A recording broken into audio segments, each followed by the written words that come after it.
talks, what is the role of the mitochondria in cellular respiration? What is the role of ATP? How is energy transformed?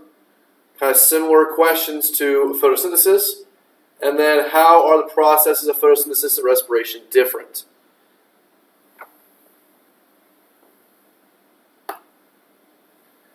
So the importance of food. Food provides us with the chemical building blocks to grow and reproduce. We need food because food helps us access energy. So through digestion, food becomes the important monomers like glucose. So going back to Unit 1, we talked about digestion with kind of the stomach and small intestine and how the shape, structure kind of meets the function. How the shapes of these, the greater surface area leads to a greater absorption. So increasing the surface area, there's more ability for nutrients to be absorbed and taken in before waste is exported or excreted out of the body. Our big thing, glucose is the body's preferred fuel to process into ATP. So much like how we saw at the end of photosynthesis makes glucose, now we're going to take that simple sugar and process it into ATP. So we do have a transformation process. This is going to be different than photosynthesis because we are starting with glucose and we are ending in ATP. And if we're talking about, well, what type of energy does that involve? Well, we are breaking down glucose through a chemical means, and ATP also breaking it down through a chemical means. So chemical energy becoming a different form of chemical energy because in both of these, energy is stored in the bonds. So it's stored energy specifically within the chemical bonds. We know in ATP, breaking that third phosphate releases the energy, and then that's why we build it up. So what we have here for aerobic respiration, that is respiration that includes oxygen, we are simply flipping the photosynthesis reaction, and when we do that, we inhale oxygen, we exhale CO2 and H2O, but the key thing is accessing that energy molecule, building up that energy molecule that the cells need. So where is it generated? Powerhouse of the cell, mitochondria. Now, prokaryotes do not do this. This is only a eukaryotic thing. So, prokaryotes do not do this because bacteria, which is our big prokaryotic organism, does not have any organelles. We've been using the term membrane-bound organelles. Remember, this is double membrane. When we go back to endosymbiotic theory, we talked about the mitochondria and the chloroplast. But the big takeaway here is your prokaryotes do not have a mitochondria, so they're going to have to do something different than what we do.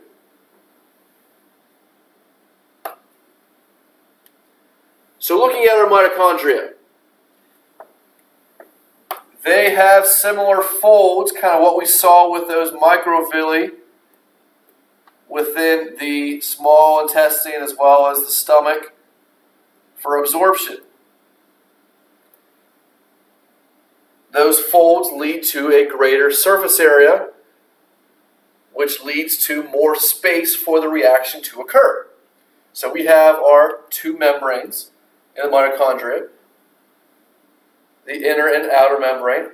The inner membrane space is just the space between the two membranes. You also have something called the crista, which are those folds. And then the matrix is basically that space that is inside the crista.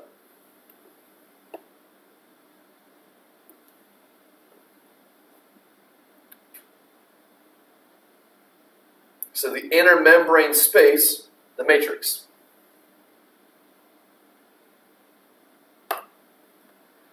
We have two types of respiration, aerobic and anaerobic. Just think about working out. Aerobics deal with a lot of movement, which deals with a lot of oxygen. So always think aerobic, oxygen. Anaerobic is basically kind of the opposite of, or non-aerobic, non-O2, basically means there is no oxygen involved. So what we have here, if you've ever heard of fermentation, that is a common name for anaerobic respiration. No oxygen involved, and it has a lot less energy that is produced when you do this process. Only 2 ATPs. Whereas, for each glucose molecule that goes through aerobic respiration, we actually have anywhere between 36 and you also see 38 ATPs. So it is a lot more efficient to do aerobic respiration if possible. Now we actually do both. Our number 1 is aerobic. Our number 2, or our backup way, is anaerobic. If you've ever felt the burn when you've worked out, that's your body's way of going into kind of its backup form of energy gathering while you kind of catch your breath and aerobic respiration catches up. So lactic acid that forms the burn in your muscles, your body temporarily goes into anaerobic respiration if you're going through a lot of exercise at a given time. So questions. Where does cellular respiration take place? Now, I'm going to be specific here. Usually when you hear cellular respiration, they are talking about aerobic. Aerobic respiration takes place in the mitochondria. What is the main difference between aerobic and anaerobic? Aerobic, oxygen. Anaerobic, no oxygen involved. Anaerobic respiration, what do you begin with and where do these come from? Now, when we talk about the aerobic respiration reaction, this is the opposite of photosynthesis. So we are starting with glucose. So C6H12O6 plus our 6 oxygen. And this is going to give us our 6 CO2 plus our 6 H2O plus ATP in this case. With photosynthesis, this was kind of sunlight, but now we're flipping it, we have a different form of energy since we're already chemical. Now, this is what makes it aerobic. So what do you begin with? We begin with glucose and we begin with oxygen. Where do these come from? We get glucose from food. And we get oxygen from the air. So if we're talking about a natural food chain, then we are eating animals that ate plants, and we see that transfer of sugar. Or we eat plants directly, and we get the sugar from them. But the key thing is our producers making those sugar molecules, whether it be a polysaccharide like starch or glucose, and we break it down to the glucose form to then process through respiration. So once again, our reaction, glucose plus oxygen. We're focusing on aerobic here. Aerobic has oxygen. And then we are getting rid of water. And this is going to be in gas form, water vapor. We exhale CO2. And then the big important thing here is energy. Now we're going to talk about 3 different steps that this occurs in, similar to how photosynthesis had 2 steps. We're going to break this up into 3 steps. The first step is called glycolysis. This simply means splitting sugar, and that's what we're going to focus on today. The second step is called the Krebs cycle. You'll also hear it referred to as the citric acid cycle. And the third is the electron transport chain. You'll also hear referred to as the ETC. And the electron transport chain is going to be our bread and butter in terms of, that's where our biggest amount of energy comes from. So, glycolysis, splitting sugars. Now, we are not in the mitochondria yet. This is almost like a prep stage, getting things ready. We are starting with our 1-glucose. And what we're going to produce are what's called 2 molecules of pyruvate. So essentially what happens is glucose, which is C6H12O6, has 6 carbons. And essentially in this process, we are splitting this up into 2 3 carbon molecules. So we're starting off with 1 6-carbon molecule, and we're going to end with 2 3-carbon molecule. So when we say glycolysis is splitting sugars, that's exactly what we're doing. We're making glucose smaller, and when we do that, these are called pyruvate, or 2 3-carbon sugars. Now, in order to do this, this does require 2 ATP to break those bonds. However,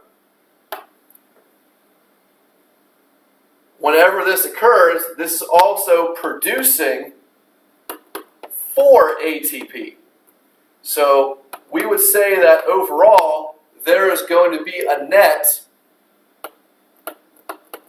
of 2 ATP kind of left over. You're producing 2 more than it costs. So we typically say that glycolysis gives you 2 ATP, a gain of 2. So getting things in a prep stage before they enter the mitochondria. So energy yield is small, specifically our 2 ATP. This is very quick because it's a pretty basic reaction. We're simply just splitting things up. 1 6-carbon molecules into 2 3-carbon molecules. No oxygen needed because we are not in the mitochondria. You need oxygen for the mitochondria.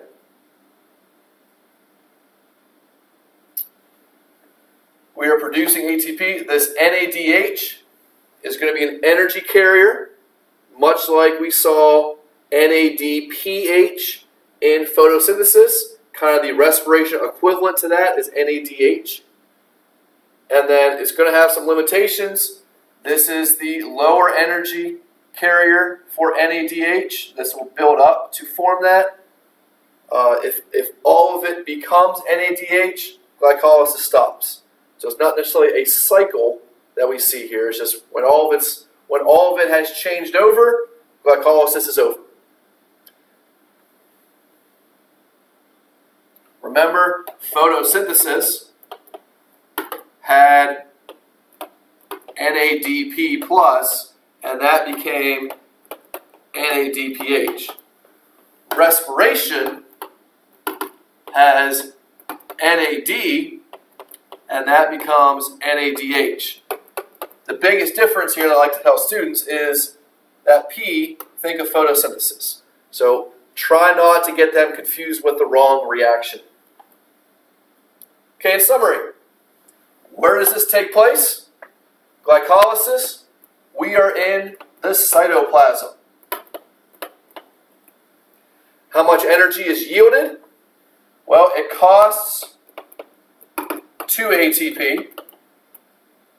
The yield is 4 ATP. So that tells us that there is an overall net of 2. Moving forward, we're going to answer this question by simply just saying 2. And glycolysis breaks glucose into 2, and those 2 3-carbon molecules are called pyruvate. And they have 3 carbons. So essentially, 1,6 becomes 2, 3 carbons.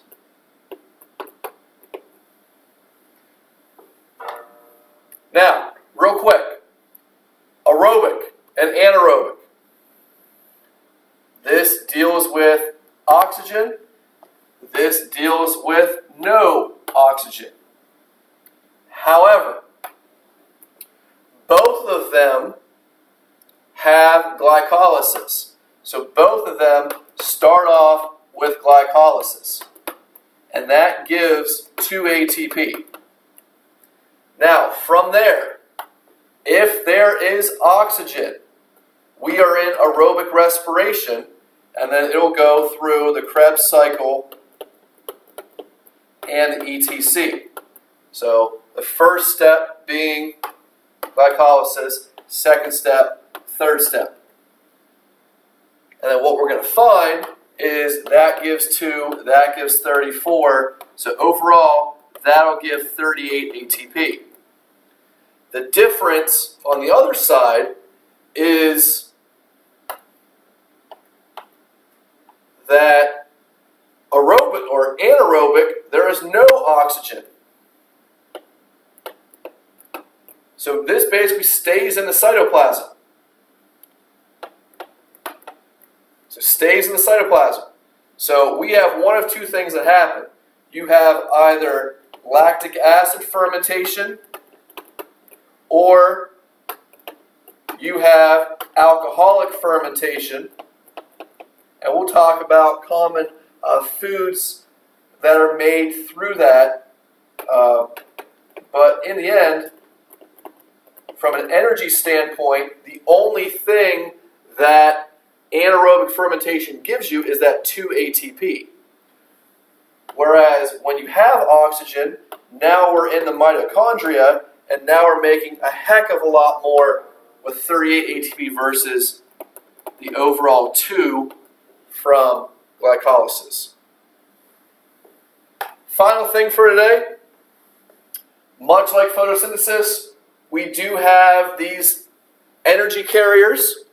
You know, we had NADPH in photosynthesis. With respiration, we have NAD and FAD, NADH,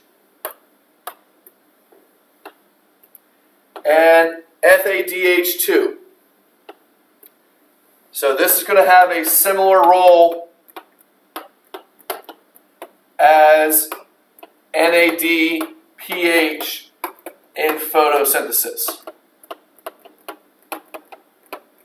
in terms of basically collecting electrons and hydrogen ions and kind of carrying them through to the electron transport chain.